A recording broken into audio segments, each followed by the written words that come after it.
کیا اس میں دھمکی نہیں تھی؟ کیا وہ سازش اور مداخلت نہیں تھی؟ کیا اس کے تحت رات کو عدالتیں کھول کے اور پریزنر وین لا کے اور ساری حرکتیں کر کے عمران خان کی حکومت اور وزارت عظمیٰ ختم نہیں کی گئی تھی؟ تو آپ کی نیت اور ارادے پتہ چل گئے ہیں، لیکن قاضی فائز عیسیٰ صاحب جو ہیں وہ پاکستان چھوڑ کے ہیں، چونکہ ججوں کو اور عدالتوں کو چھٹیاں مل گئی ہیں، اور قاضی فائز عیسیٰ بیرونی دنیا میں سیر و تفریح کے لیے ان کا حق ہے، چھٹیاں منانے جائیں گے، اور ان کی جگہ کے اوپر پیچھے جو ہیں وہ نئے جج ہوں گے جو ان کی ذمہ داریاں سنبھالیں گے۔ اب وہ کون ہیں جی؟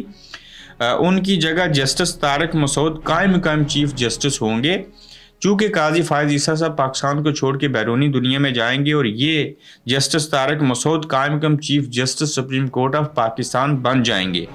اب دیکھیے جناب کہ جو جسٹس شوکت صدیقی صاحب کا کیس تھا، اس کے اندر قاضی فائز عیسیٰ صاحب کی جرا ہوئی، وہ کیا معاملات تھے، ان دونوں کے درمیان کیسا مکالمہ رہا، اس کے پہلے مین سیاق کو سباق بتا دیتا ہوں، پھر میں حرف بحرف آپ کے سامنے چیزیں رکھتا ہوں۔ جسٹس شوکت صدیقی صاحب کو قاضی فائز عیسیٰ نے پوچھا جی کہ کون تھے وہ لوگ جنہوں نے آپ کے ساتھ آپ کو فارغ کیا، پریشر ڈالا اور ساری چیزیں ہوئیں۔ انہوں نے پوچھا جی کہ قاضی فائز عیسیٰ صاحب نے کہ قاضی فائز عیسیٰ نے کہا کہ میں کسی کو ادارے کے خلاف، فوج کے خلاف بات نہیں کرنے دوں گا، ہاں آپ انڈیویجولی کچھ لوگوں کے نام لے سکتے ہیں۔ تو اس کے اوپر شوکت صدیقی صاحب نے کہا فیض حمید اور جنرل باجوہ، ان کو نوٹسز ملنے چاہیے۔ اگلے ایپیسوڈ میں بتاؤں گا نوٹسز ملے یا نہیں ملے۔ اس کے اوپر قاضی فائز عیسیٰ نے کہا جی کہ ہاں آپ کوئی ہمارے اوپر احسان نہیں کرے ان کا نام دے کے، تاہم یہ کیوں نہیں بتاتے کہ اس وقت کے وزارت عظمیٰ کے منصب کے اوپر براجمان عمران خان جو تھے وہ بھی اس سازش کا حصہ تھے، تو ان کا نام کیوں نہیں لے رہے؟ کیا آپ کو یہ نہیں لگتا کہ عمران خان بھی اس میں شامل تھے؟ تو جسٹس شوکت صدیقی نے باہر میڈیا سے گفتگو کرتے ہوئے بھی اور اندر بھی یہ کہا جی کہ یہ بات کی بات ہے، وہ مجبور اور لاچار تھے لوگ، آج بھی اسی طرز کی چیزیں ہو رہی ہیں، مورے کوئی اور بن رہے ہیں، اس وقت مورے کوئی اور تھے، تو میں عمران خان کے خلاف نوٹسز جاری نہیں کروانا چاہتا، جبکہ قاضی فائز عیسیٰ جو ہیں وہ باضد تھے اور ان کی خواہش اور کوشش تھی کہ کسی طرح سے عمران خان کو بھی نوٹس بھیجیں، انہیں بھی طلب کیا جائے۔ ہاں اگر یہ نوٹس بھیج کے عمران خان کو عدالت میں طلب کر لیا جائے تو یہ گھاٹے کا سودا نہیں ہوگا۔ اب اس سارے معاملے کے اندر جو ہے وہ سمجھ میں یہ بات آئی ہے کہ قاضی فائز عیسیٰ کتنی بغض اور عناد رکھتے ہیں چیف جسٹس آف پاکستان ہوتے ہوئے عمران خان کے خلاف، اور کس کے یہ ویل وشر بن کے ساری چیزیں کر رہے ہیں۔ یہ بات کافی لمبی ہے، لیکن میں اس کو تھوڑا سا چند چیزیں آپ کے سامنے رکھ دیتا ہوں، بڑی تفصیل ہے۔ یہ جج شوکت عزیز صدیقی نے اپنی برطرفی کیس میں سابق army chief general Qamar Javed Bajwa, سابق ISI سربراہ لیفٹیننٹ جنرل فیض حمید اور 3 ریٹائرڈ بریگیڈیئر کو فریق بنانے کی درخواست دائر کر دی ہے۔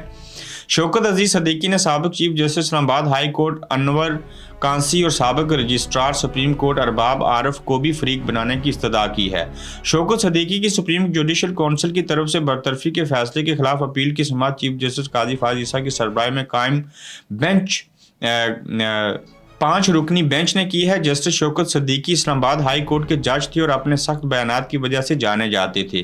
جولائی 2018 کو راولپنڈی ڈسٹرکٹ بار ایسوسی ایشن کے اجلاس میں تقریر کے دوران انہوں نے پاکستان کے خفیہ ادارے ISI پر سخت تنقید کرتے ہوئے الزام لگایا تھا کہ ان پر خفیہ ادارے کی طرف سے فیصلوں کے لیے دباؤ ڈالا جاتا ہے۔ اس بارے میں اعلیٰ عدلیہ نے آئین کے آرٹیکل 209 کے تحت سپریم جوڈیشل کونسل کی سفارش پر انہیں بطور جج ہٹا دیا تھا۔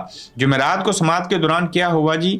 سماعت کے آغاز میں چیف جسٹس شوکت صدیقی کے وکیل حامد خان سے کہا کہ ماضی میں یہ کیس لگتا رہا، لیکن جن ججز نے یہ مقدمہ سنا ان میں سے کوئی بھی اس بینچ میں شامل نہیں، لہٰذا آپ کو شروع سے اس کیس کو بتانا ہوگا۔ اس پر حامد خان نے شوکت عزیز صدیقی کو جاری ہونے والی شو کاز نوٹس سے کیس کا آغاز کر دیا۔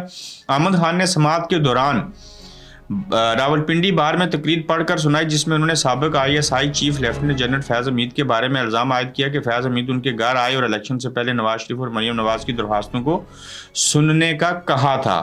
خیال رہے کہ اسلام آباد کی احتساب عدالت نے 6 جولائی 2018 میں ایون فیلڈ ریفرنس میں سابق وزیر اعظم نواز شریف کو 10 سال جبکہ ان کی بیٹی مریم نواز کو 7 سال اور داماد کیپٹن ریٹائرڈ صفدر کو 1 برس قید کی سزا سنائی تھی۔ اب دوران سماعت چیف جسٹس قاضی فائز عیسیٰ نے سوال کیا کہ آپ جس شخص پر الزام لگا رہے ہیں انہیں فریق کیوں نہیں بنایا گیا؟ حامد خان نے بتایا کہ شخصیات ادارے کی نمائندگی کر رہی تھی، اس لیے فریق نہیں بنایا۔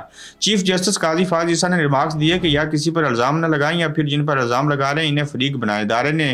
ادارے نہیں لوگ برے ہوتے ہیں۔ ملک کی تباہی اس وجہ سے ہوتی ہے کہ شخصیات کے بجائے اداروں کو بلا بلا کہا جاتا ہے، اداروں کو لوگ چلاتے ہیں۔ باقی قصہ کہانی کیا تھی وہ میں آپ کو بتا چکا ہوں، اور یہ سارا کیس تھا جس میں قاضی فائز عیسیٰ جانے اور پہچانے گئے ہیں۔ اپنا خیال رکھیے گا، یوٹیوب چینل کو سبسکرائب کیجیے گا، پھر انشاءاللہ آپ سے ملیں گے۔ آپ دیکھ رہے ہیں گورکھ دھندا ابرار قریشی کے ساتھ۔